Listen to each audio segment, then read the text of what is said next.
The Great Happiness. बुद्धं शरणं गच्छामि। यथा गारं दुच्छनं उट्ठे समति विज्झति एवं अभावितं चित्तं रागो समति विज्झति।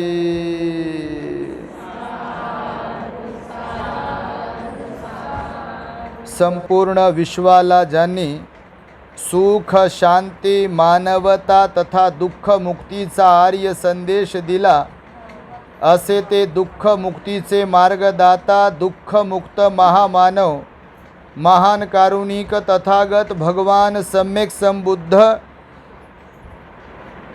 तथागतांनी आपल्या शुद्ध प्रज्ञेतून निर्मिलेला सद्धम्म आणि त्याच सद्धम्माचा गेली 2500 वर्षांपासून सातत्याने अहोरात्र प्रचार आणि प्रसार करणारा पूजनीय भिक्खू संघ या महान आणि सर्वश्रेष्ठ अशा त्रिरत्नांना प्रथमतः त्रिवार अभिवादन करतो, ज्यांच्या महान आणि असीम त्याग प्रभावामुळे आपल्याला जो हा अनमोल असा बुद्ध धम्म लाभला आणि ज्यांच्यामुळे आपल्याला हे एवढे मोठे वैभव प्राप्त झाले, असे महान युग प्रवर्तक, भारतीय राज्यघटनेचे शिल्पकार, परमपूज्य बोधिसत्व डॉक्टर बाबासाहेब आंबेडकर या महामानवाच्या महान अशा धम्मक्रांतीमध्ये संपूर्ण जीवनाला समर्पित करून आज या वर्षावासाच्या मंगलमय दिनी आपल्या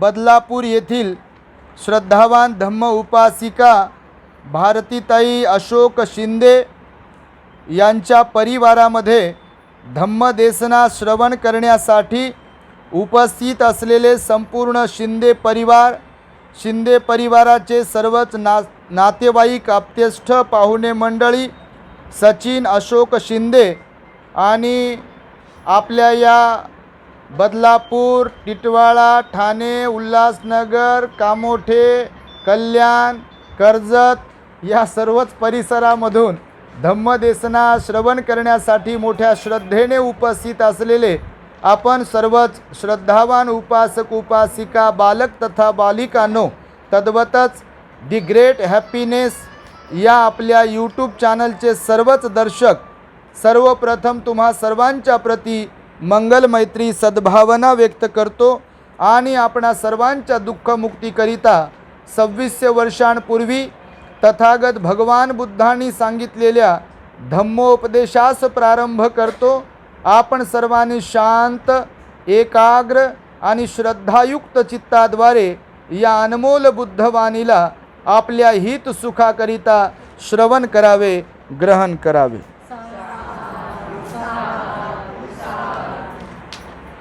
शिंदे परिवाराची बऱ्याच दिवसांपासून इच्छा होती की भंतीजींनी आमच्याकडे यावे। आपल्या चॅनलवरचे प्रवचन ऐकणारे तुम्ही सर्वजण आहात, तर आपला शिंदे परिवार देखील आहे आणि त्यामुळे त्यांनी आग्रह केला बऱ्याच दिवसांपासून की आमच्याकडे या, आमच्याकडे या। पण तुम्ही आमच्यासोबत जे व्हॉट्सअपवर जॉईन झालेले असाल तर पाहत असाल तुम्ही, किंवा आपल्या दी ग्रेट हॅपीनेस चॅनलला तुम्ही जॉईन असाल तर पाहत असाल बघा, कंटिन्युअसली दौरे असतात सातत्याने। आताच मी तुम्हाला मघासी म्हणालो 2-3 दिवसांपूर्वी नागपुरात होतो आम्ही, परवाला परभणीला होतो, काल दिवसभर मुंबईमध्ये होतो, खारदांड्याला होतो, गोरेगावला होतो, सायंकाळी भांडूपला होतो, रात्री 11:30-12 वाजले बघा अंबरनाथला पोहोचण्यासाठी। 2-3 आज 4था दिवस आहे, रात्रीला काही झोप भेटतच नाही आणि दिवसाला काय आपण झोपत नाही आणि त्यामुळे आजही दिवसभर बिझी आहे बघा। सकाळी आपल्या अंबरनाथला होतो, आता तिकडनंच येतो आहे, आता आपल्याकडे आहे शिंदे परिवारामध्ये, पुन्हा इथून कामोठेला आहे, रात्री बसायचे गाडीत, सकाळी उद्या दिवसभर भिक्खू संघाची आमची मीटिंग आहे औरंगाबादला, परवाला लोणारला आहे आम्ही, बुलढाणा जिल्हा लोणार सरोवर माहिती तुम्हाला, जगप्रसिद्ध तिकडे आहे, 12 तारखेला औरंगाबादला, 13ला पुन्हा पुणेला आहे, 14ला पुन्हा मुंबईत आणि 15ला पण मुंबईत. तर यासाठी सांगतो की असे धम्मदौरे सुरूच असतात. हेतू एवढाच आहे की धम्माचा प्रचार आणि प्रसार व्हावा, लोकांचं प्रबोधन व्हावं. आज लोकांकडे भौतिकदृष्ट्या सगळं काही आहे, पण तरीसुद्धा मी म्हणतो तसं, सांगतो तसं, नैराश्य आहे लोकांकडे, असमाधान आहे लोकांकडे. लोक सर्व काही असून देखील कंगाल आहेत, सगळं काही असून देखील गरीब आहेत, सगळं काही असून देखील अश्रू ढाळणारे आहेत. हे तुमचा अनुभव आहे प्रत्येकाचा. काही अपवाद वगळता कुणाला कोणतं दुःख तर कुणाला कोणतं दुःखाचा प्रकार आणि दुःखाचं प्रमाण फक्त कमी जास्त आहे, पण दुःखी मात्र इथे प्रत्येकजण आहे. तुमच्यात बसलेलं तरी स्वतःला जर विचारलं तुम्ही की मी दुःखी आहे की सुखी आहे, तर आपलं मन आपल्याला खरं बोलते. जगाला आपण खोटं बोलू शकतो नाही का. कोणी विचारल्यावर कसं काय चाललंय, आता चेहऱ्यांकडे पाहून, कपड्यांना पाहून, दागिन्यांना पाहून तर कोणी म्हणते बापा किती सुखी असतील. आणि आहेत का लोक सुखी? आहेत का सुखी? सुखी नाही आहे. भगवान बुद्धांनी सांगितलं बघा, की भगवान बुद्ध म्हणतात की या जगतामध्ये असंख्य लोक आहेत की जे दुःखी आहेत. बहुतेक लोक कसे आहेत? दुःखी आहेत, आणि फार कमी लोक सुखी आहेत. एकदा भिक्षू संघामध्ये भगवान बसले होते आपले. आता नेहमी भिक्षूंमध्ये बसायचे, भिक्षूंना उद्देशून, कधी उपासकांना उद्देशून बोलायचे ना. तर एकदा भगवान असेच बसले. आता त्या काळामध्ये आता हे फरशी बिरशी आता आली, टाईल्स वगैरे, तर तेव्हा विहार वगैरे असायचे तर जंगलात असायचे, गावाच्या बाहेर असायचे. तर भगवान असे बसले, तर भगवंतानं नखावर माती घेतली, नखावर जमिनीवरची माती घेतली आणि भिक्षूंना विचारलं, भिक्षूंनो, माझ्या नखावर असलेली माती जास्त आहे की या धरतीवरती असलेली माती जास्त आहे? कोणती माती जास्त आहे? धरतीवरची माती जास्त आहे ना. तर भिक्षूंनी सांगितलं, भगवान या धरतीवर असलेली माती भरपूर आहे, आपल्या नखावर असलेली माती कमी आहे. तर भगवान म्हणाले, भिक्षूंनो, मी हे सांगत आहे आपणास की नखावर जेवढी माती आहे का नाही, तेवढेच लोक या दुःख सागरातून पार जाऊ शकतात. बाकी जे धरतीवर जेवढी माती आहे का नाही, तसेच असंख्य लोक इथं जन्माला येतात आणि खाण्यासाठी जगतात आणि जगण्यासाठी खातात आणि खाऊन खाऊन बटन दबलं की मरतात. कुठं जन्मले, काय केलं आणि काय कमवलंय, कोणाचे काय अश्रू पुसले काय, कोणाचं हित केलंय काय, तर त्याचा आकडा असतो 0, नाही का. कोणासाठी काय करते? काहीच नाही. आपलं घर, आपलं गाडी, आपले मुलं, आपलं मीन माझं, याला एवढं चिपकते हेविकॉल सारखं, आणि एक दिवस बटन दबते आणि निघून जाते बघा. तर भगवान बुद्ध म्हणाले, या जगामध्ये जे लोक आहेत का नाही, तर ज्याप्रमाणे एखाद्या घराच्या छताला, आता याला छताला नाही पण गावाकडे जे घरं असतात का नाही, पत्र्याचे घरं असतात, पाचटीचे घरं असतात, ऊसाची पाचट असते गावाकडे, त्याचेही घरं असतात. किंवा आताही गव्हर्मेंटनं बनवून दिलेले जे घरं असतात, जसं की म्हाडाचे घर आहे तुमच्याकडे, SRA वाल्यांचे घर आहे तुमच्याकडे, तर ते गळतात की नाही पावसाळ्यात? टुबुक गळते का नाही? गळते ना, टिप गळते. साऱ्या भिंती ओल्या झाल्या, खराब झाल्या होतात ना. तर भगवान म्हणाले बघा, की ज्याप्रमाणे एखाद्या घराच्या छताला पडलेल्या छिद्रातून त्या घरामध्ये पावसाचं पाणी शिरते किंवा येत राहते, अगदी त्याचप्रमाणे या जगतात जेवढे लोक असंयमी आहेत, ज्यांचा वाणीवर, मनावर आणि शरीरावर संयम नाहीत, जेवढे लोक अवगुणी जास्त आहेत, तेवढेच लोक दुःखी जास्त आहेत. म्हणून भगवंतानी जे उपदेश केले, तर भगवंताच्या उपदेशाचा फोकस कशावर आहे माहिती आहे तुम्हाला? आपल्या मनाला निर्मळ करण्यावर. प्रत्येकाच्या मनोपुब्बंगमा धम्मा गाथा सांगितले भगवंतानं. मी नेहमी बघा प्रवचनाच्या सुरुवातीला म्हणत असतो, तुम्ही ऐकत असाल, मनोपुब्बंगमा धम्मा मनोसेठा मनोमया मनसाचे पदुठ्ठेन भासती वा करोती वा ततोनं दुःख म्हणवेती चक्कंग व वहतो पदं. आता ही पाली भाषा आहे. काय म्हणाले भगवान याच्यामध्ये की मन हे मुख्य आहे. या जगात सुखकर्ता दुःखहर्ता कोण आहे? मन आहे. म्हणजे आपल्याला सुखी बनवणारं मनच आहे आणि आपलं दुःख दूर करणारंही मनच आहे. आणि म्हणून भगवान म्हणाले की मन मुख्य आहे, ते मनोमय आहे. मन कसं आहे आपलं? मनोमय. आता तुम्ही इथे बसलात खरं, पण कोणी आलं आहे की नाही मनाचं? हालाकी डोळे प्रत्येकाला आहे का नाही, पण पहा वाटते कोण आलं. हालाकी इथं काय सलमान येऊ शकत नाही, इथं शाहरुख येऊ शकत नाही, कोणत्या हिरोईन असतील त्या हिरोईन येऊ शकत नाही. येतात का? पण लग्नात जा, बड्डेमध्ये जा, का कुठेही जा, कोणी हालचाल केली, कोणी आलं, इथं या म्हणते, तिकडं जा म्हणते, तिकडं सरका म्हणते. हा संयम आहे का? बिलकुल संयम. कुठंच नाही, इतकीच गोष्ट करत नाही बापा, सगळ्या ठिकाणची गोष्ट करतो. संयम आहे का? ना डोळ्यावर संयम आहे आपला, ना कानावर संयम आहे आपला, ना जिभेवर संयम आहे आपला, ना या शरीरावर संयम आहे आपला, ना मनावर संयम आहे. घडीतच मन इथे आहे तर अजून कुठेतरी जात.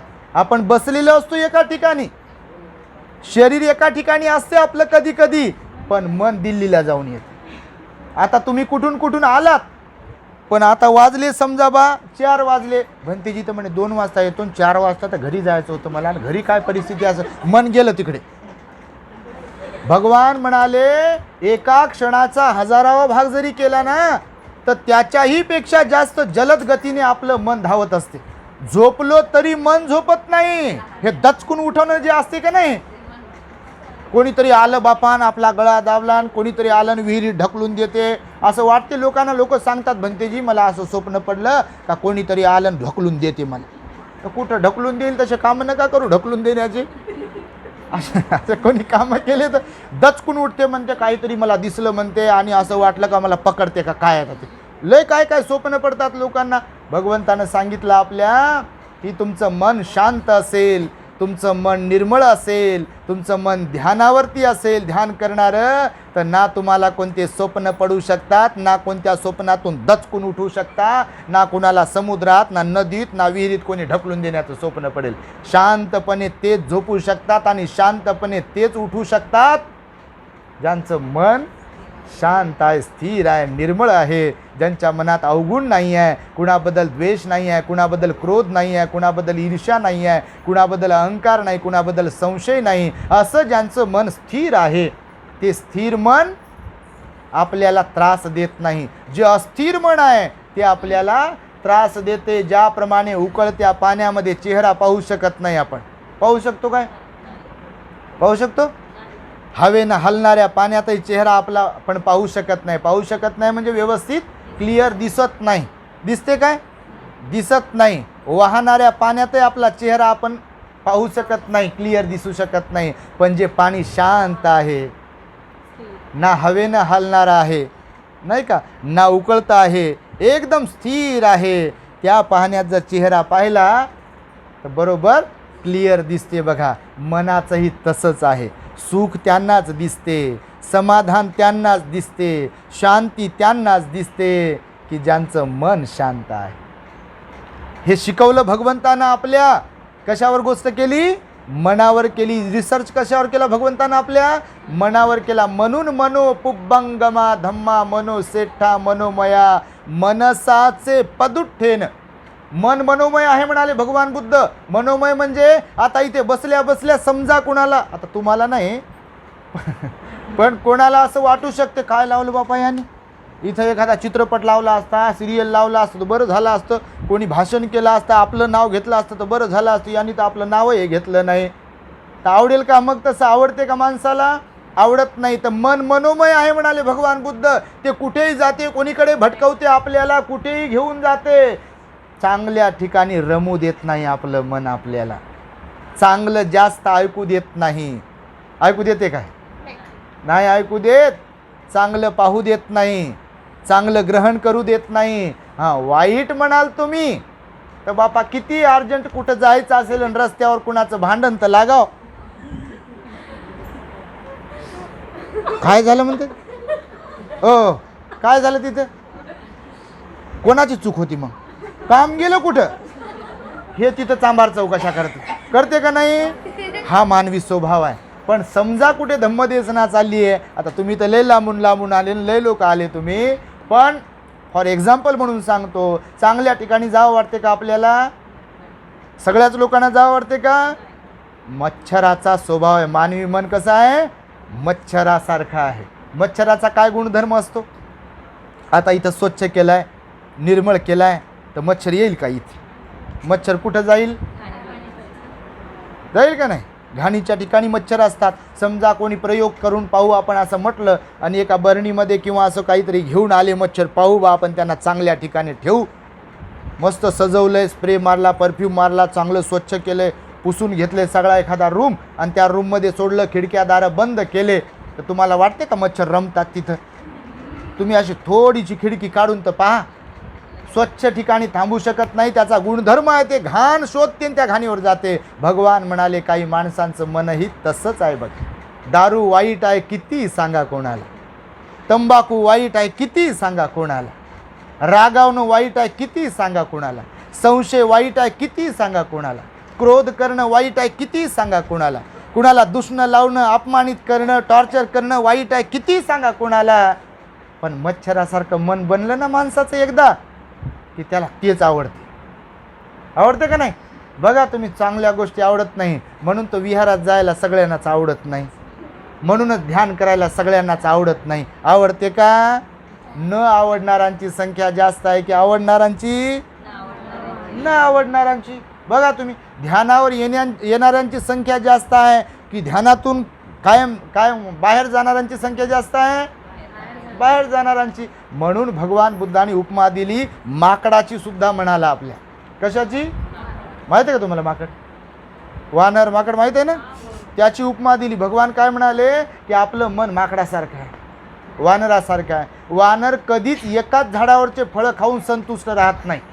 बरं, एकाच झाडावरचं एकच फळ पूर्ण खाल्लं, पोट भरले ना आता झोपू असंही कधी म्हणत नाही. एक आंबा तोडते, एक घास खाते आणि टाकून देते, दुसरा आंबा तोडते. एका झाडाचे 2-3 खाऊन घास झाले की दुसऱ्या झाडावर जाते, त्याचे 1-2 घास खाते. बघा तुम्ही, असते की नाही? आपलं मन असंच आहे. हे करू का ते करू का, हे सोडून देऊ का ते सोडून देऊ का म्हणते. लहर आली की म्हणते चला जाऊ म्हणते चांगल्या ठिकाणी, आणि ती लहर गेली की म्हणते अरे बरोबर नाही म्हणते, तिकडे काय जायचं म्हणते. बघा तुम्ही, म्हणून भगवान म्हणाले चांगले लोक वाईट बनू शकतात, वाईट लोक चांगले बनू शकतात. एकाच अवस्थेत राहणारे फार कमी लोक आहेत या जगामध्ये. चांगल्याच मनानं राहणारे फार लोक कमी आहे. म्हणून तर तुम्ही लोक म्हणता, आताच एका काल परवाला एका परिवाराने सांगितलं, खूप चांगले धार्मिक परिवार आहे बघा, श्रद्धावान परिवार पण आहे या जगतामध्ये. आपल्या चॅनलमुळे, प्रवचनांमुळे खूप बदल होतो लोकांमध्ये. ही गर्दी त्याचाच तर परिणाम आहे. म्हणजे बाबा चक्कर येऊ लागली मला पाहुणी, कुठून आले. आनंदही झाला एकतन, पण यांना ठेवू कुठं याचंही दुःख वाटत आहे ना आता हिला, आपल्या सिंधी आईला. आनंद पण तर झाला, कुठून आले, काय आले, तर हे आमच्यासोबत बा तिथून अंबरनाथहून सोबतच आहे. ते खात्रापूरून आलेले ते ताई बी सगळं. तर कालपासून काही लोक सोबतच आहे आमच्या. त्या खारदांड्याला खारलाय होते, भांडूपलाय होते, अंबरनाथलाय होते, आणि इकडे आलेत काही यातले. एवढी गोडी लागली बघा काही लोकांना. तर भगवान म्हणाले की श्रद्धावान जे लोक असतात तर ते फार कमी असतात, परंतु बहकणारे जे लोक असतात फार जास्त असतात ते लोक. आणि म्हणून घराघरात आणि सगळीकडे बघा भगवान तर म्हणाले संसार जळत आहे. काय म्हणाले भगवान? संसार म्हणजे हेच जन्माला येणं, जगणं, मरणं. ह्याच्यात जे काही लोक आहेत ना, जीवजंतू, माणसं सगळे हे जळत आहेत. मी म्हणाले भगवान, मी पाहतो आहे की संसार जळत आहे. तर कशाने जळत आहे म्हणाले भगवान संसार? राग अग्नीने, द्वेष अग्नीने आणि मोह अग्नीने संसार जळत आहे.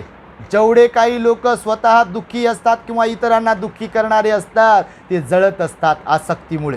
माझ्या मनासारखं होत नाही, माझ्या मनासारखं बोलत नाही, माझ्या मनासारखं वागतच नाही, आणि माझ्या मनासारखं काहीच नाही, आणि मग रडत बस किंवा कोणाला तरी दोष देत बस. असंच तर घडते जीवनामध्ये. बघा तुम्ही, हा राग अग्नी आहे. राग म्हणजे भगवंतानं जो शब्द राग वापरला ना, तो रागीटपणासाठी नाही वापरला. राग म्हणजे आसक्ती. राग मीन्स काय सांगितलं? आसक्ती, पाहिजेची भावना. पाहिजेची म्हणजे काय? तर आपल्या पंच इंद्रियांना जे काही आपल्याला हवं असं वाटतं त्याला पाहिजेची भावना म्हणतात, त्याला आसक्ती म्हणतात. बघा तुम्ही, कुठे गेलं काही पाहायचं आवडलं तर आपल्याला वाटतं तेच पाहत राहू. कुठं काय ऐकलं आवडलं आपल्याला वाटतं ते ऐकत राहू, काही खाल्लं आपलंच तर किती खाऊन खाऊन तब्येत बिघडते तरी पण कंट्रोल येत नाही. म्हणून भगवान बुद्ध म्हणाले या 6 इंद्रियांवरती कंट्रोल मिळवणं, पाहण्यावर, खाण्यावर, स्पर्श करण्यावर, ऐकण्यावर, या सगळ्या गोष्टींवरती जे मनासारखं व्हावं असं वाटते का नाही, त्याच्यावरती जे विजय मिळवू शकतात ते शांत होऊ शकतात. आणि असे विजय मिळवणारे लोक फार कमी असतात. म्हणून भगवंतानं मनाला कशाची उपमा दिली? माकडाची उपमा दिली. माकडासारखं मन आहे म्हणाले भगवान बुद्ध, लहरी मन आहे, एकाच अवस्थेत राहत नाही. म्हणून मनोपुब्बंगमा धम्मा मनोसेठा मनोमया मनसाचे पदुठ्ठेन भासती वा करोती वा ततोनं दुःख म्हणवेती चक्कंग व. चक्कंग म्हणजे चाक. भगवान म्हणाले मन मुख्य आहे, ते मनोमय आहे. जेव्हा एखादी व्यक्ती, जाती धर्माचं नाव घेतलं नाही कोणत्या भगवंतानं, भगवंताचा धम्म सगळ्यांच्यासाठी आहे. भगवान म्हणाले जेव्हा एखादी व्यक्ती मळलेल्या मनाने बोलते अथवा मळलेल्या मनाने कर्म करते, कृत्य करते, तेव्हा दुःख त्या व्यक्तीचा पाठलाग तसेच करते ज्याप्रमाणे बैलगाडी ओढणाऱ्या बैलांच्या पायांचा पाठलाग त्या गाडीची चाकं करतात. बैल थांबला चाक थांबते. बैल ज्या गतीने स्पीडने धावला ते चाक त्याच स्पीडने धावते. भगवान म्हणाले प्रत्येक व्यक्तीच्या सुखाचं दुःखाचं असंच आहे. या उलट सुखाची गाथा म्हणताना भगवंताने सांगितलं की जे निर्मळ मनाने बोलतील, निर्मळ मनाने कर्म करतील, वागतील, तर सुख त्यांच्यासोबत तसेच राहते जशी की कधीही न सोडणारी आपली सावली कायम आपल्यासोबत राहते. लाईटाच्या उजेडात जाओ, चंद्राच्या उजेडात जाओ का सूर्याच्या उजेडात जाओ, सावली सोडते का आपली? आपल्याला नाही सोडू शकत. भगवान म्हणाले आपलं मन तसंच आहे आणि त्या मनाला आवर घातली पाहिजे तरच आपण सुखी राहू शकतो. नाही तर ह्या बाकीच्या गोष्टी किती पायावर लोळण घेत असतील तर मी सुरुवातीला मगाशी जे म्हणालो तर सुखी आहेत का मग लोक? जर पैसाच सर्व काही आहे, जर घर दार नोकरी पोरं बाळच सगळं काही सुख आहे, तर मग प्रत्येकजण का प्रसन्न चित्त नाही? का नाही आहे का? दुसऱ्याच्या चेहऱ्याकडे नका पाहू, आपला चेहरा पहा. दुसऱ्याचा चेहरा पाहू पाहूच लोक बेजार होतात. काय करता दुसऱ्याचा चेहरा पाहून? सारखंच आहे हाडामासाचं, फक्त हे जे आहे का नाही CCTVचं हेच बिघडलेलं असते. कपडे भरजरीच, गळ्यात, नाकात, कानात, हातात, बोटात, पायात, बापा कुठं कुठं काय काय, पण हेच बिघडलेलं. काय झालं म्हणतात लोक? काय भांडण झालं? कोणी काय बोललं का तुम्हाला काही? ते सांगते मग उकळी फुटते त्याच्यात. एवढं चांगलं वागतो मी, एवढं चांगलं वागतो, एवढं चांगलं बोलतो, सगळे कामं करतो, पहा ना मला असं बोल म्हणता का नाही? कोण बिघडवतो याला? आपणच बिघडवतो याला. भगवान म्हणाले प्रसन्न, म्हणून मी नेहमी याच्यावरतीच भर देतो बघा, प्रसन्न राहता आलं पाहिजे. ठीक आहे ना, होता आहे, चलता आहे, कोणी बोलेल आपल्याला, मनाच्या विरुद्ध होईल, मनाच्या सारखं होईल, असं कोण व्यक्ती आहे या जगामध्ये की ज्यांच्या मनासारखंच सगळं होते? आहे कोणी? हकीकतमध्ये जर विचार करून तर पहा तुम्ही. पण आपण विचार करतो कशाचा? काय घर बांधलं लोकांनी बापा आणि माझं कधी होईल? काय कपडे घेतले बापा आणि माझं कधी घेऊ? काय दागिने करून दिले बापा आणि मला कधी करून देईल? याच्यात लोक परेशान. मी म्हणून म्हणतो कधीतरी अशा लोकांकडे पहा की ज्याचा तुम्ही उपभोग घेता त्याच्यापासून जे कोसो दूर आहेत की नाही, अशा लोकांकडे कधी तर पाहत राहा. पालामध्ये राहणाऱ्या लोकांकडे पहा. असे मुलं असतील सोन्याचा चमच तोंडात घेऊन जन्माला आलेले, त्यांनी कधीतरी अशा लेकरांकडे पाहावं जे सिग्नलवरती भीक मागतात मळकटल्या कपड्यावर, ज्यांच्याकडे फ्रीज नाही, ज्यांच्याकडे कूलर नाही. आहे का?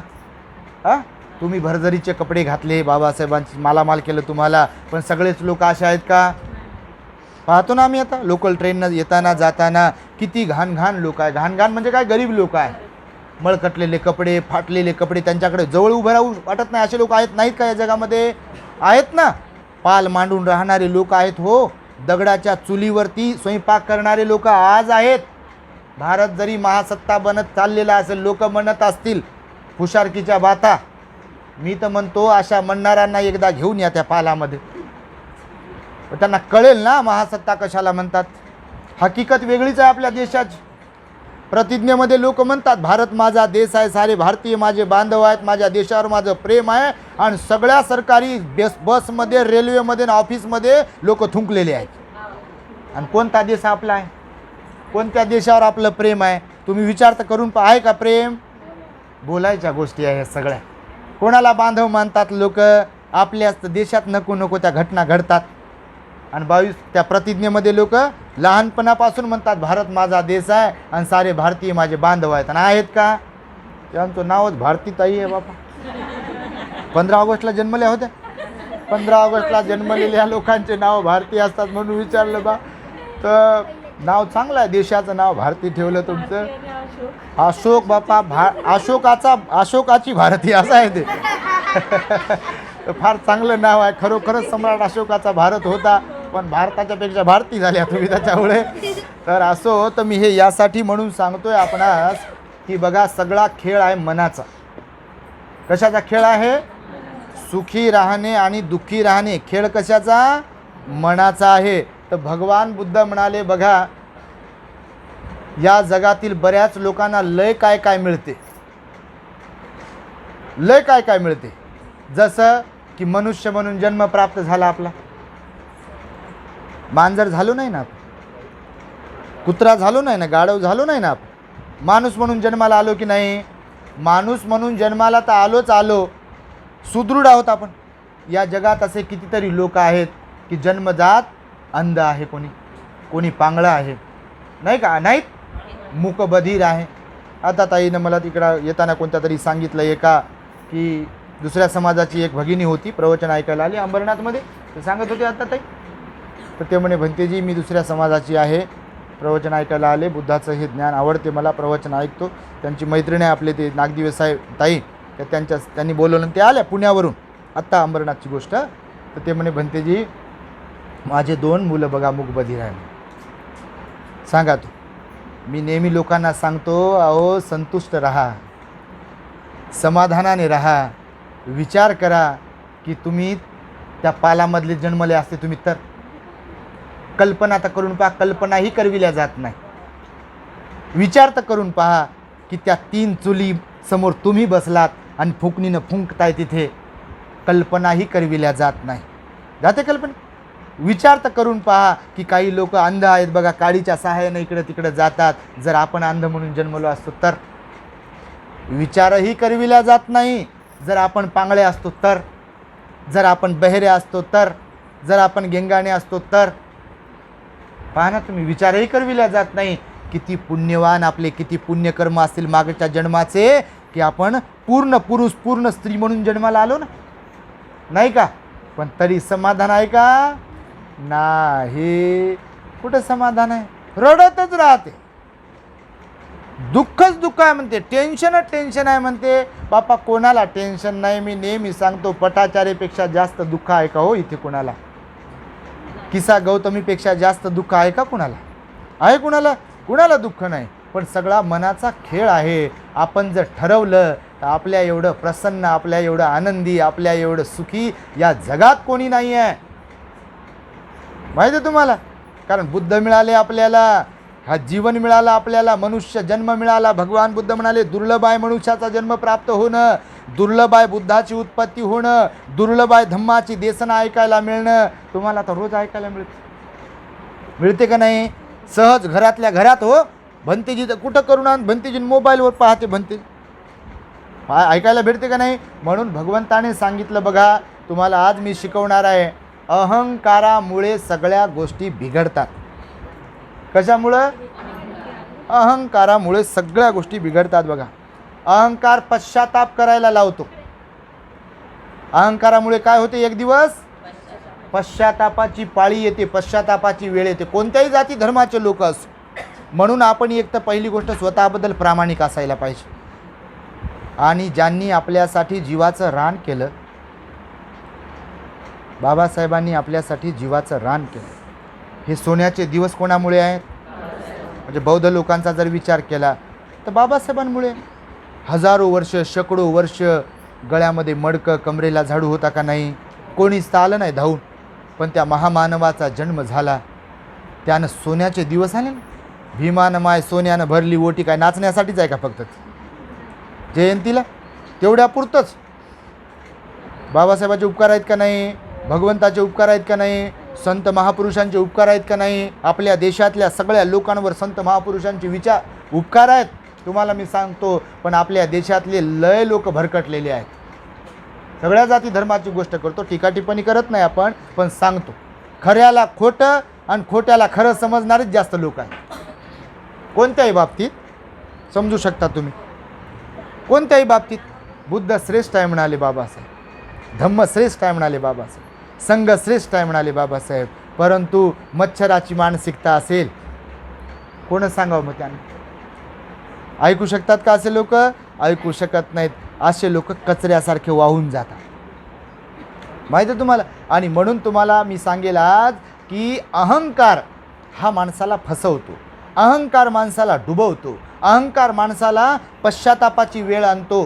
तो घरातला अहंकार असेल, सार्वजनिक जीवनातला अहंकार असेल, तर भगवंताने तर सांगितलं 5 प्रकारचा अहंकार माणसाला संपवतो जीवनातून. सगळं काही जरी आपल्याकडे असेल, पण जर आपण अहंकारी असेल, स्त्री असो पुरुष असो तरुण असो तरुणी असो, सगळं जीवनाचं गणित बिघडते. बघा तुम्हाला माहीत आहे का अहंकार?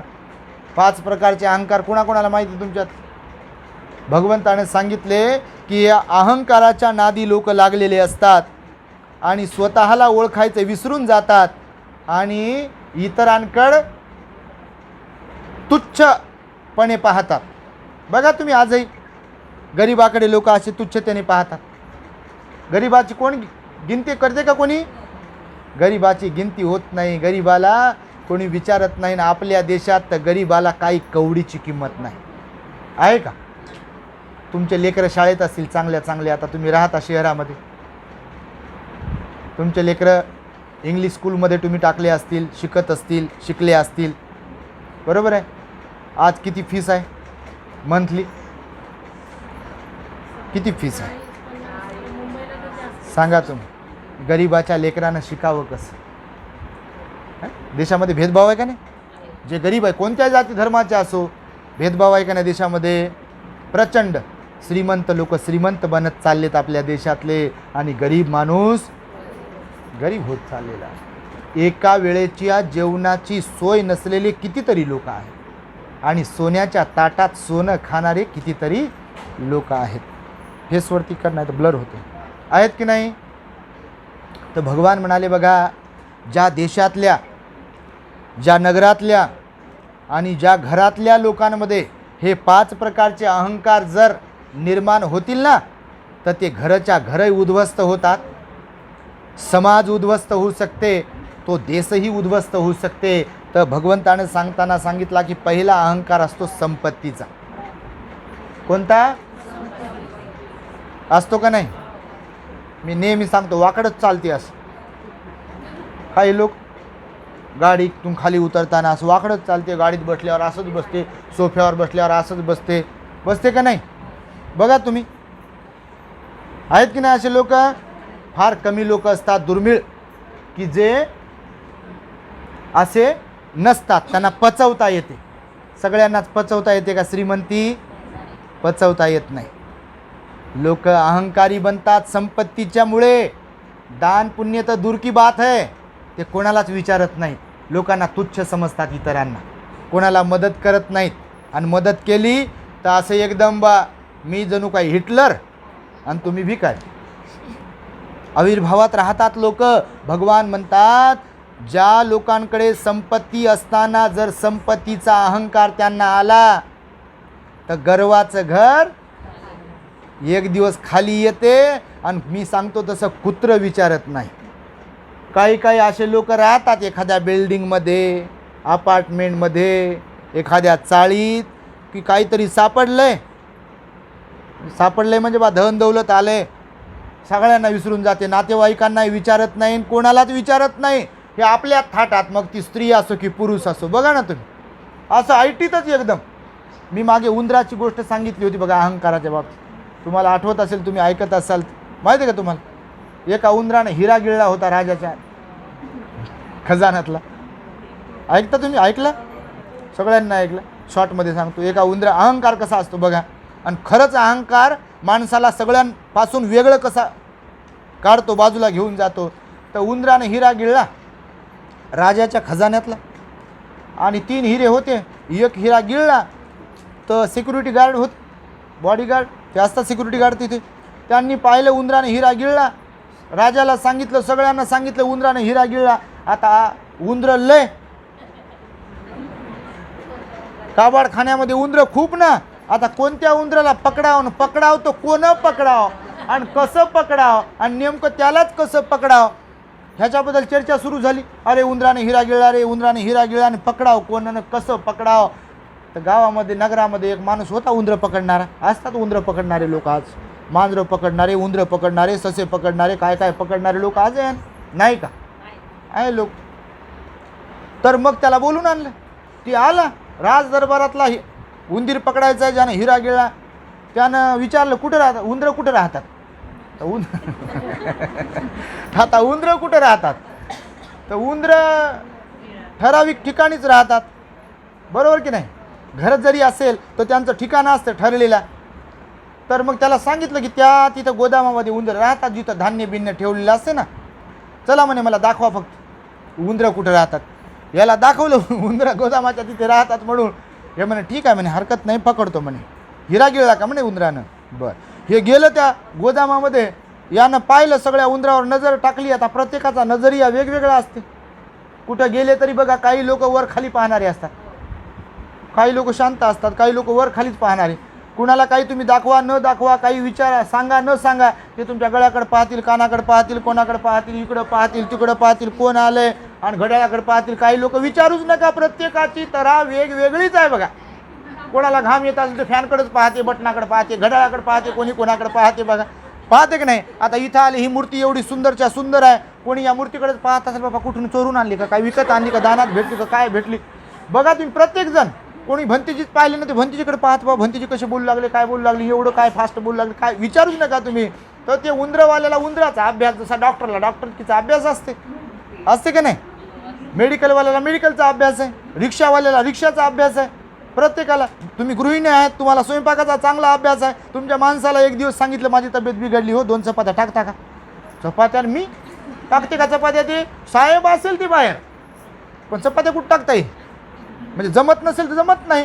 तर म्हणून कोणाला काय जमेल, कोणाला काय जमेल. तर ते उंदरं पकडणारं एकदम त्याच्यात निपुण होतं.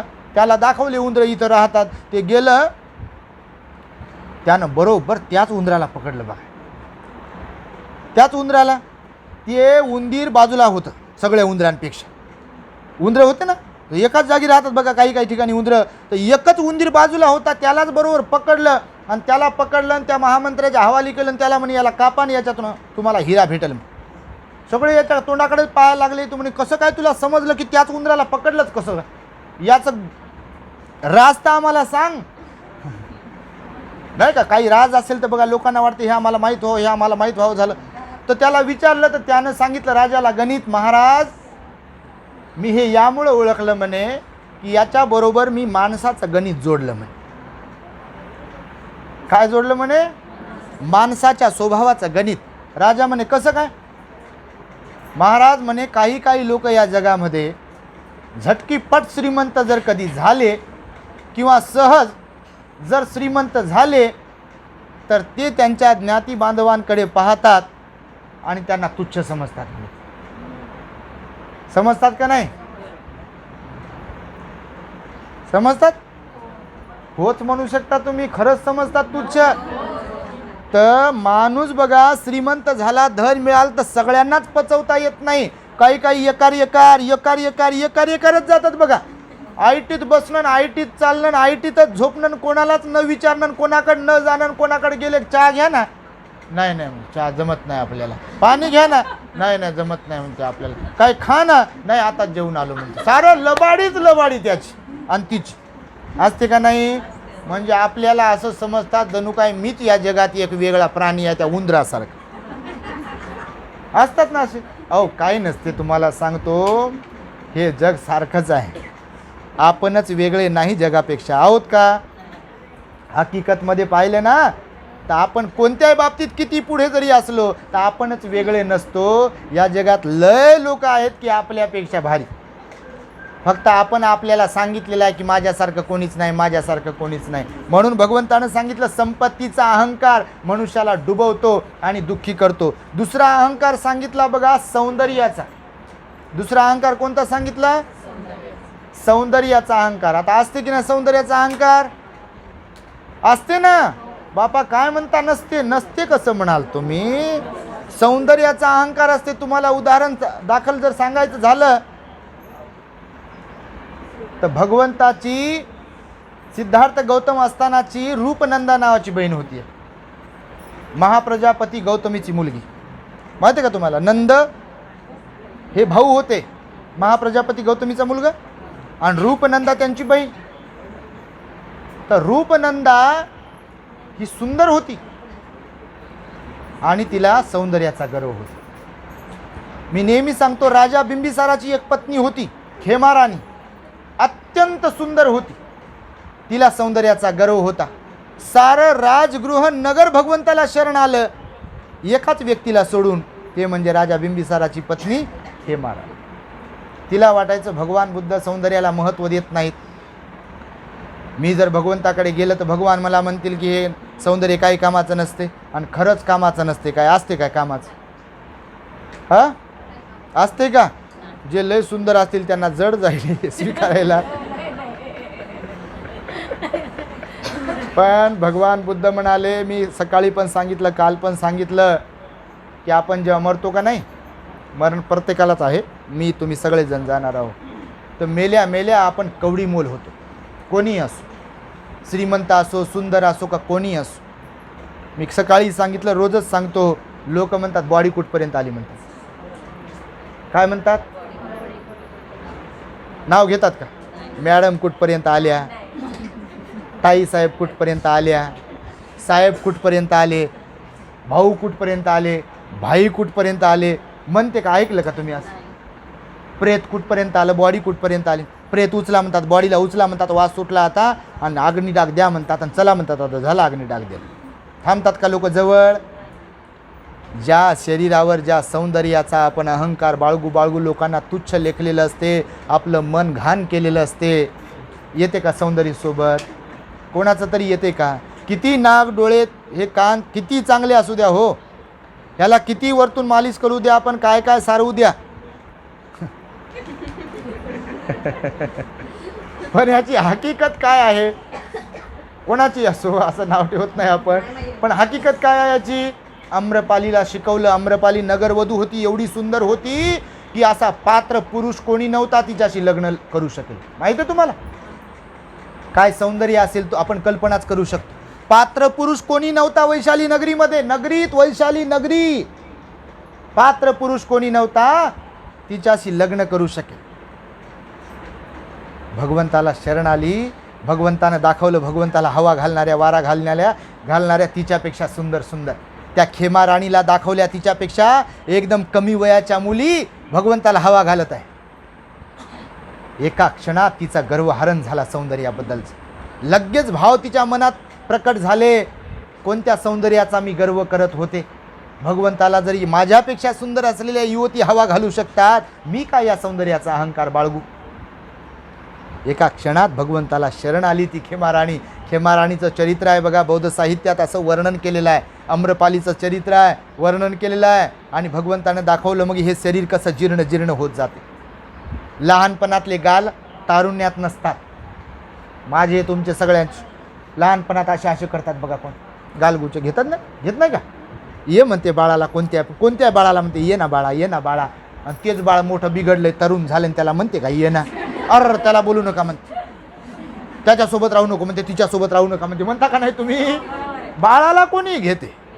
तेच बाळ मोठं झाल्यावर, तीच बाळी मोठी झाल्यावर कोणी घेते का? ते जर बिघडलेला असेल कारभार त्यांचा सगळा, तर तुम्ही काय म्हणता? तिच्यासोबत राहू नको, तू त्यांच्यासोबत राहू नको. तर हे सांगतोय यासाठी की सौंदर्याचा गर्वसुद्धा माणसाला बिघडवतो. कारण अहंकार जर आला ना मनात तर इतरांना तुच्छच लेखतात माणसं. म्हणून भगवंतानं सांगितलं सौंदर्याचा गर्व बरा नाही. तिसरी गोष्ट सांगितली सामर्थ्य. सामर्थ्याचा पण गर्व असता कामा नये. सामर्थ्य म्हणजे ताकद, आपल्यामध्ये जी अबिलिटी असते त्याला सामर्थ्य म्हटलेलं आहे. भगवान म्हणाले सामर्थ्य जरी आपल्या इतरांपेक्षा जरी निराळे असलो, आपण सामर्थ्यवान जरी असलो, तरी त्याचा गर्व बाळगता कामा नये, अहंकार बाळगता कामा नये ना. कायमस्वरूपी असते का आपलं सामर्थ्य?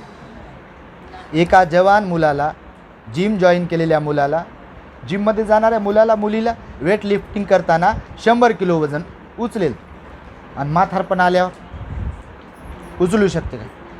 उचलू शकते? नाही उचलू शकते. या शरीराची पण एक कॅपॅसिटी आहे, याची मर्यादा आहे ना कोणत्याही गोष्टीची. आता आम्ही चालत चालत वरती आलो, कितवा माळा? तिसरा माळा आलो. साधू साधू म्हणता साधू असे काही काय करत होते का नाही? धाप लागली ना. एक तर वजन वाढलंय ना, वय वाढलंय, आणि तिसरी गोष्ट सवय नाही. साधू साधू म्हणतात म्हणते नाही, खुश झालं की नाही, बार उडाला की नाही आपला. तर सामर्थ्य तेच सामर्थ्य आहे का? तरुणपणामध्ये धावू शकते, म्हातारपणात धावू शकते काय? नाही धावू शकत. म्हणून सामर्थ्याचा गर्व, अहंकार बाळगता कामा नाही म्हणाले भगवान. चौथं सांगितलं ज्ञानाचा गर्व.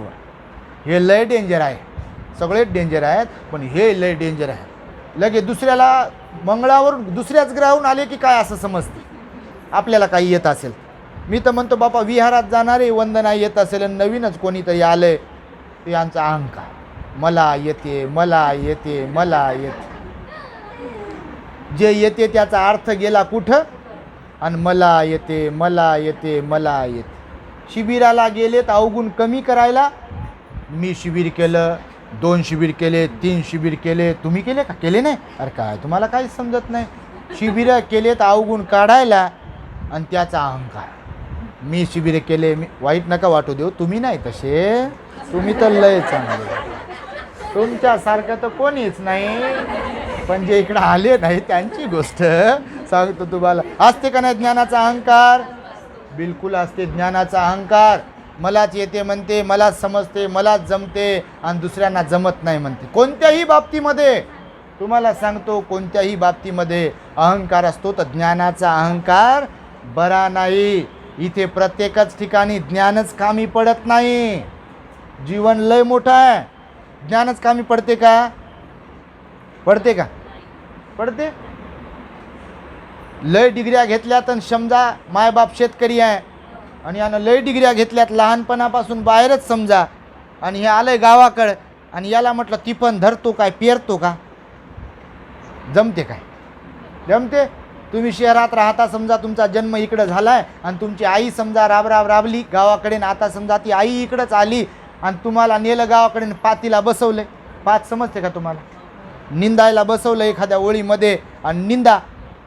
गावाकडची आई दिवसभर बसून निंदू शकते, पण तुम्ही 5-10 मिनटं त्या पोझिशनमध्ये बसून निंदू शकत नाही. तिथं ज्ञान कामाला येते का?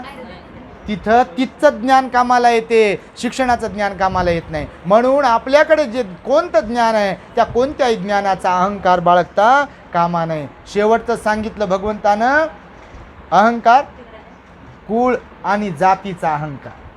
आपल्या देशाला तर अशी कीड लागली याच्या बाबतीमध्ये, तर जगात कोणता देश नसेल असा की ज्याला या अहंकाराची कीड लागलेली असेल. जातीचा अहंकार, कुळाचा अहंकार. मी त्या दिवशी पराभव सुत्तात बोललो ना, तुम्ही ऐकत असाल तर आपल्या चॅनलवर पराभव सुत्त आहे, आताच बोललो मी. जातीचा अहंकार भगवंताच्या काळातलं उदाहरण सांगितलं. एका ब्राह्मणाने यज्ञ केला, यज्ञातली सामुग्री पदार्थ केले, त्यावेळेस गायी कापायची यज्ञामध्ये, आता बंद केलं ते. तर यज्ञात गायी कापली, सगळं जेवण दिलं आणि उरल्यानंतर त्याला वाटलं बा माझे ज्ञाती बांधव कोणी जवळपास असतील तर त्याला नेऊन देतो. तर त्याने घेतलं हातामध्ये ते अन्नपदार्थ आणि गेलं ते शोधायला. तर आपले भगवान बुद्ध झाडाखाली बसलेले दिसले त्याला ध्यान करताना. तर त्याला वाटलं बा हे आपले ज्ञाती बांधव आहे, नातेवाईक कोणीतरी आहे, त्याला जाऊन देऊ. तर यानं जेवण देताना विचारलं तर तुम्ही कोण आहात?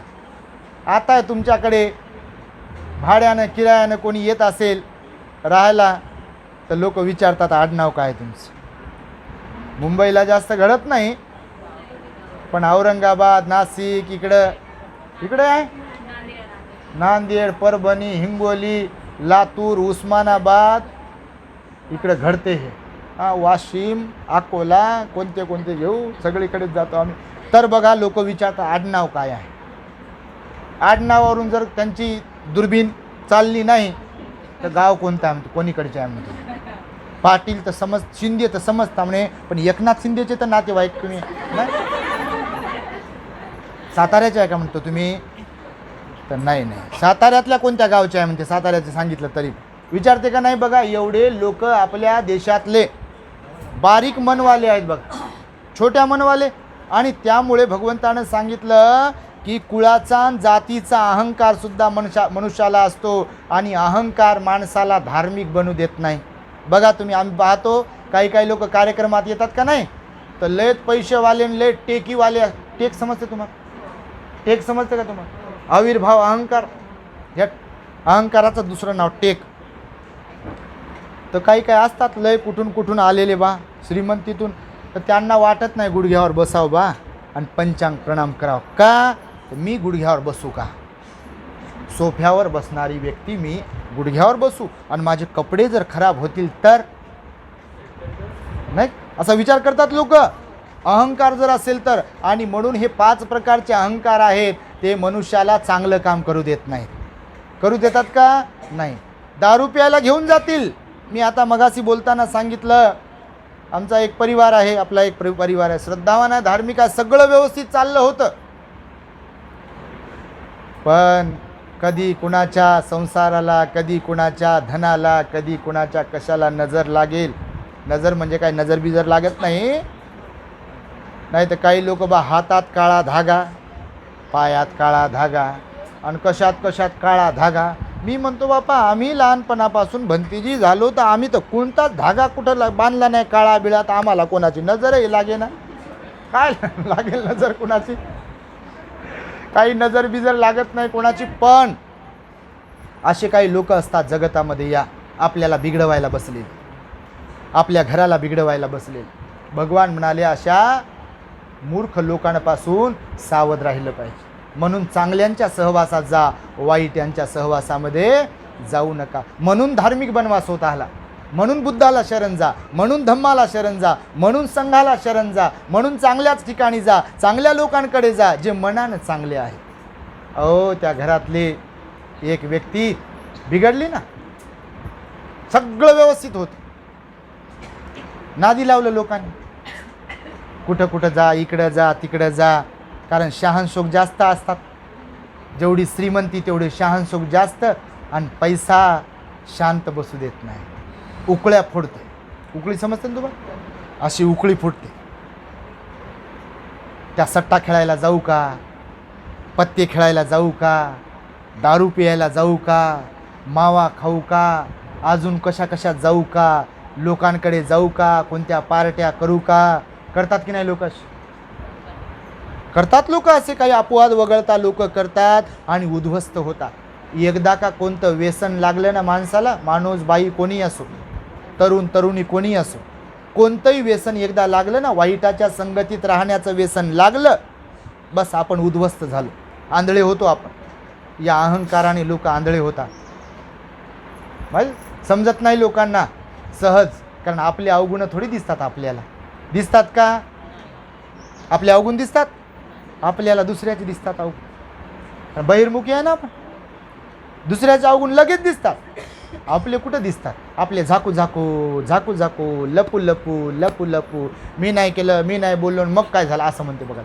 आणि म्हणून भगवंताने सांगितलं बघा की अशा प्रकारे तुच्छतेची वागणूक देतात, तुच्छतेनं बोलतात. म्हणून संसारामध्ये सुद्धा जर अहंकार निर्माण झाला, पुरुषाच्या हो का स्त्रीच्या हो का मुलांच्या हो का कोणाच्या हो, आईच्या हो का वडिलांच्या हो, अहंकार निर्माण जर झाला या 5 पैकी कोणताही किंवा हा 5 प्रकारे, तर ते घर उद्ध्वस्त झाल्याशिवाय राहत नाही. ते कोणत्याही जाती धर्माचा असो. म्हणून भगवंतानं सांगितलं, मी सांगतो नेहमी भगवंताच्या वाणीला, की सुख आलं म्हणून नाचू नये आणि दुःख आलं म्हणून रडत बसू नये. न्यूट्रल राहता आलं पाहिजे आपल्याला. कसं राहता आलं पाहिजे, न्यूट्रल राहता आलं पाहिजे. कारण सूर्य सकाळी उगवतो आणि सायंकाळी मावळतो. आपलं जीवन आहे तसंच आहे. कोणतीच गोष्ट कायम नाही. तुमच्या माहितीसाठी सांगा, तुम्ही मला फक्त सांगा, कोणतीच गोष्ट कायम नाही. ना सौंदर्य कायम आहे, ना श्रीमंती कायम आहे, ना धन ना गरिबी कायम आहे, ना ज्ञान कायम आहे, ना हे वस्त्र कायम आहे. सगळं काही परिवर्तनशील आहे, सगळं काही बदलते. आज टेन्शनमध्ये असलेले लोक उद्या गदागदा हसतात. हसत नाही का? विचारा स्वतः. आणि आज गदागदा हसणारे लोक उद्या रडतातच. रडतात का नाही? आज उपाशी असलेले लोक उद्या पंचपक्वान खाऊ शकतात. आणि पंचपक्वान खाता खाता जर बिघडले तर चटणी भाकरीवर येतात. नाहीत का? असं निजाम होता, निजामशाही होती. हिटलर होता, अहंकारीच होता ना.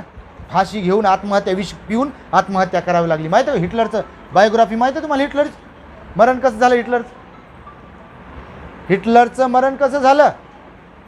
नॅचरल मेला का तो? नॅचरल मेला नाही हिटलर. कोणताच हिटलर नॅचरल मरू शकत नाही. हे शब्द लक्षात ठेवा आपले. तुम्हाला समजते ना? कोणताच हिटलर, कोणत्याही देशाचा हिटलर असो, नॅचरली मरू शकत नाहीत. मी म्हणतो म्हणून नाही बापा, हे वचन आहे कर्मसिद्धांताच. म्हणून हिटलर की गाजवू नये, घरातही नाही देशातही नाही. समजते तुम्हाला? आणि म्हणून तुम्हाला सरते शेवटी बघा, दृष्टांत सांगू का? बोधकथा सांगतो. 5 वाजले, 5:30ला मला निघायचं आहे, काम उठेला. आणि बऱ्याच दिवसानंतर बोलवलं, तुम्ही पण आलात एवढ्या संख्येने, म्हणून एक बोधकथा तुम्हाला सांगतो. बघा, एक राजा होता. राजाच असतो, सगळ्यांना तुच्छ लेखणारा राजा होता. तुच्छ लेखतात, आता मी सांगितलं तुम्हाला, तुच्छ लेखणारा राजा होता. आणि तो राजा बघा, त्यातला संपत्तीचा, कशाचा अहंकार होता? संपत्तीचा, रूपाचा आणि सामर्थ्याचा त्याला अहंकार होता. तुम्ही याच्यापैकी बनू नका. 3 प्रकारचा अहंकार होता. एक तर संपत्तीचा, रूपाचा आणि सामर्थ्य. आणि त्या अहंकारामुळे सगळ्या मंत्र्यांना, सगळ्या लोकांना, सगळ्या राजांना तो तुच्छ लेखत होता. त्याला वाटे माझ्यासारखं कोणीच नाही. मी एवढा रूपवान आहे, माझं नाक एवढं सुंदर, माझे कान एवढे सुंदर, माझ्या भोया एवढ्या सुंदर, माझे गाल, आणि ते विचारूच नका बापा. पुस्तकच लिहिल्या जाईल एवढं कौतुक करते. आपलंच करत नाही. सुंदर असावं, सुंदर नसावं असं म्हणत नाही. भगवंतानं पण म्हटलं नाही तसं. सुंदर असावं, पण फक्त सौंदर्याचा गर्व नसावा.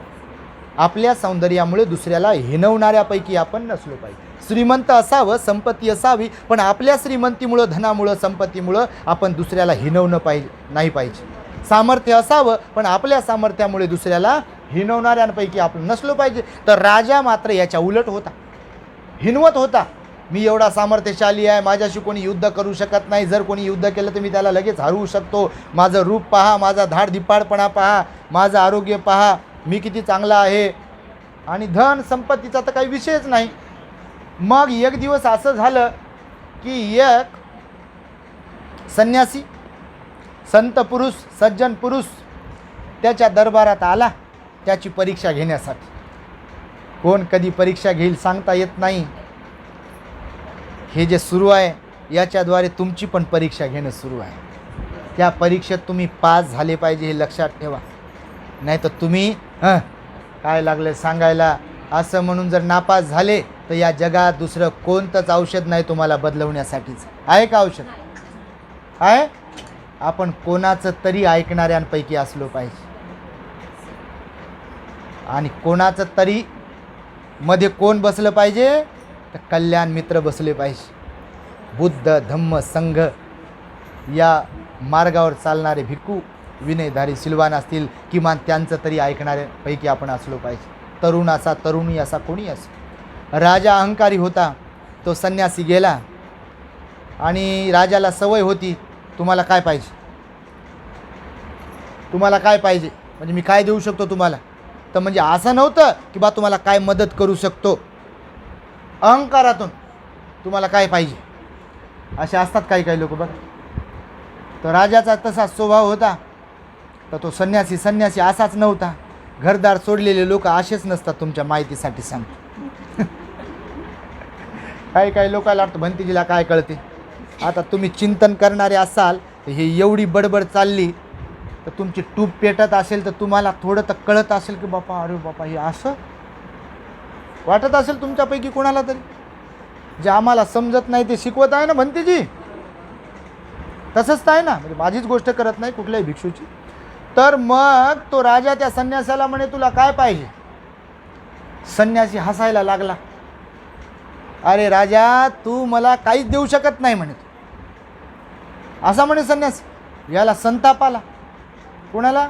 राजाला. आता एखाद्याला म्हटलं आपण टी व्ही तुमच्या घरातला समजा विचारलं, बा आमचा टी व्ही कसा आहे.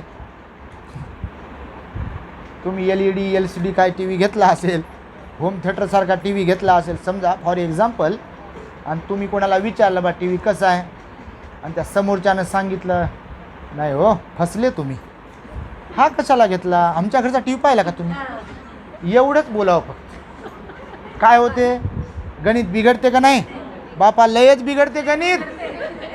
त्याला चहा कराल का तुम्ही, त्याला बसा म्हणाल का तुम्ही, त्याला तिला कोण असेल ते.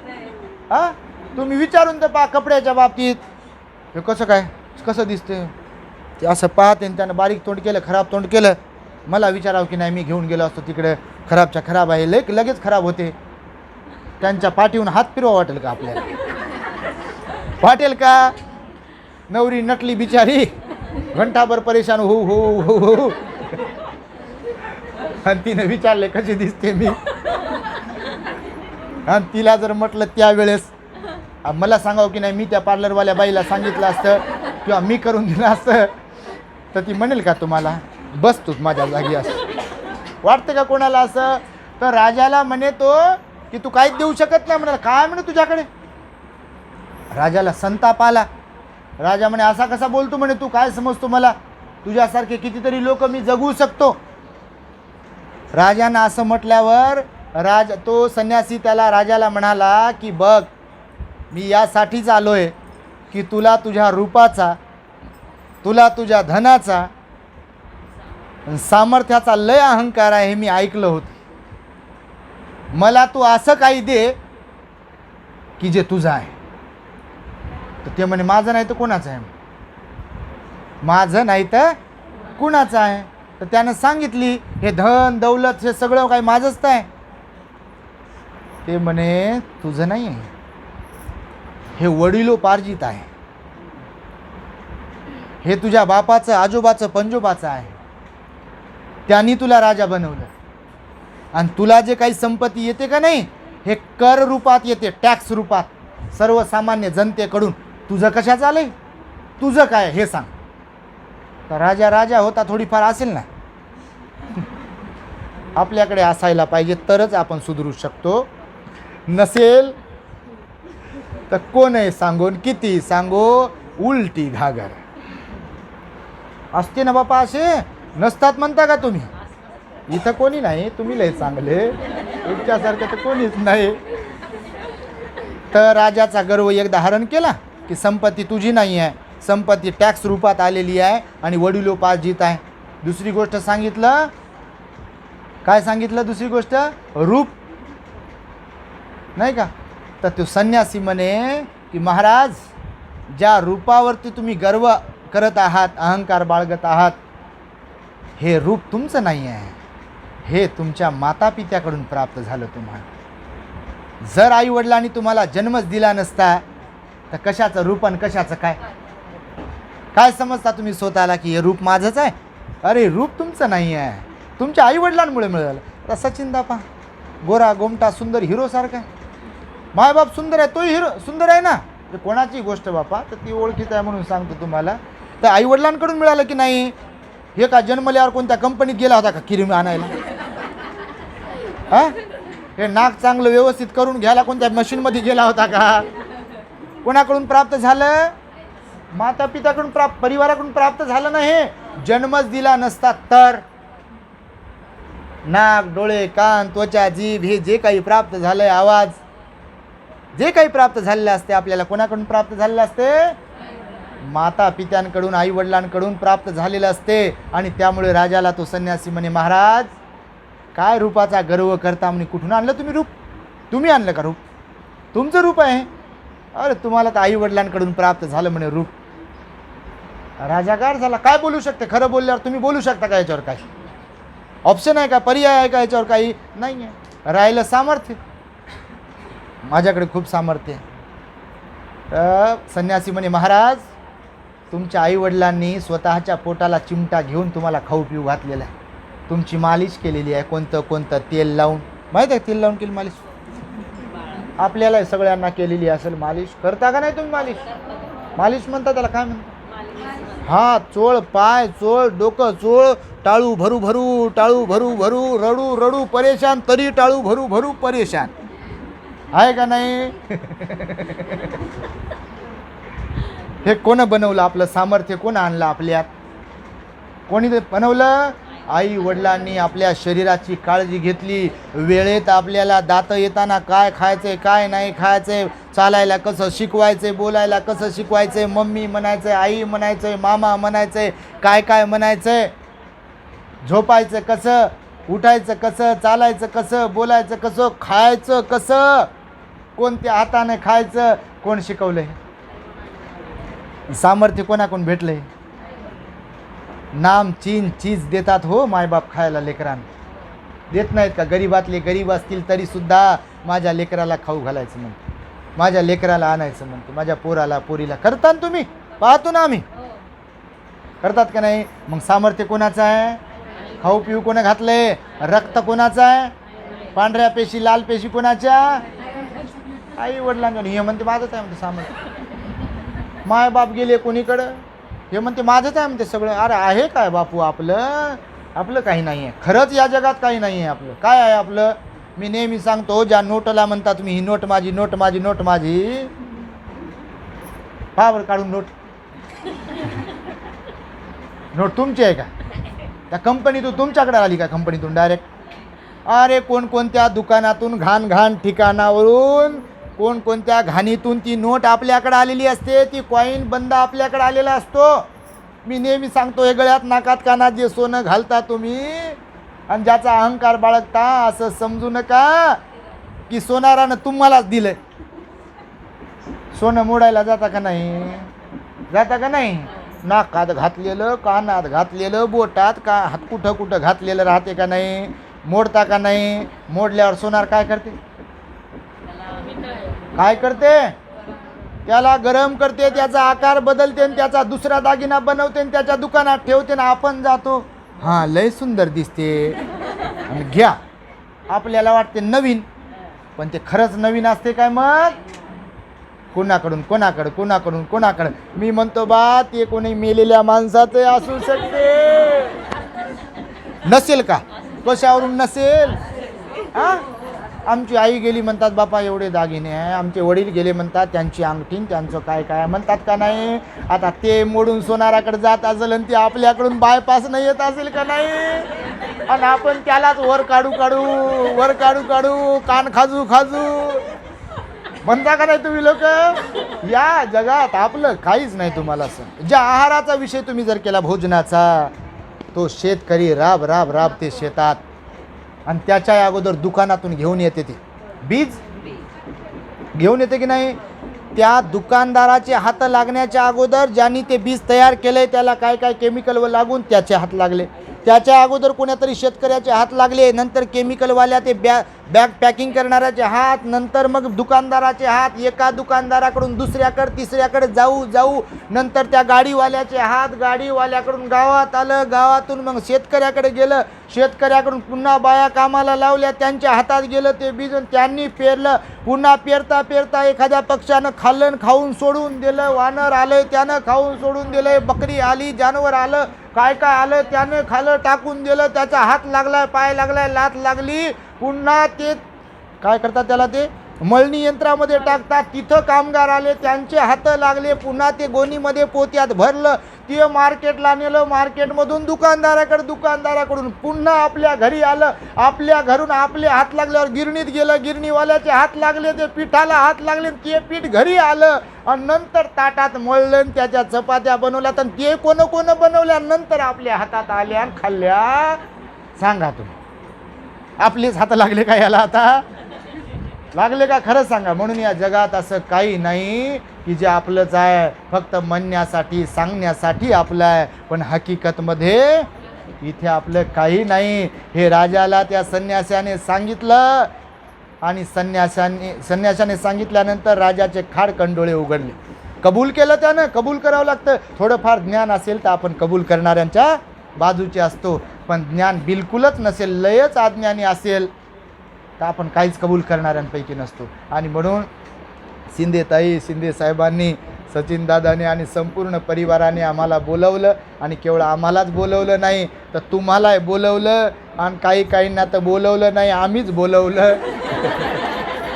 म्हणून एवढ्या लांबून कर्जत आलं, इथे कल्याण आलं, कर्जत आलं, ठाणे, उल्हासनगर, बदलापूर, अजून टिटवाळान कुठून आले बापा माहीत नाही. कोणी या व्हॉट्सअप ग्रुप आमच्यासोबत व्हॉट्सअपवर कनेक्ट आहात, कोणी आपल्या चॅनलवरून कनेक्ट आहात. म्हणजे तुम्ही जरी माझ्या ओळखीचे नसाल, पण मी तुम्हा सर्वांच्या ओळखीचा एक बौद्ध भिक्खू म्हणून आहे. आणि त्यामुळे आज ही छोटीशी धम्मदेसना तुमच्यासाठी दिली आहे. तेव्हा शिंदे परिवाराला या धम्माच्या दानाच्या माध्यमातून खूप खूप मंगलमैत्री आशीर्वाद प्राप्त हो, सुख शांतीचं जीवन प्राप्त हो, तुम्हा सर्व उपस्थितांना सुद्धा सुख शांतीचं जीवन प्राप्त हो, अशा प्रकारची मंगल आणि उदात्त कामना व्यक्त करून मी माझ्या शब्दांना इथे पूर्ण विराम देतो आहे. भवतो सब मंगलम रक्षन्तु सब देवता सब बुद्धानुभावेन सदा सुखी भवन्तु ते. भवतु सब मंगलम रक्षन्तु सब देवता सब धम्मानुभावेन सदा सुखी भवन्तु ते. भवतु सब मंगलम रक्षन्तु सब देवता सब संघानुभावेन सदा सुखी भवन्तु ते.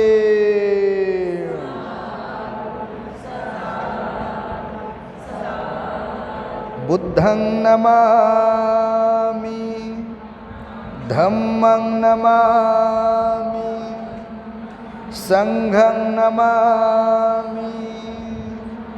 The great happiness. बुद्धं शरणं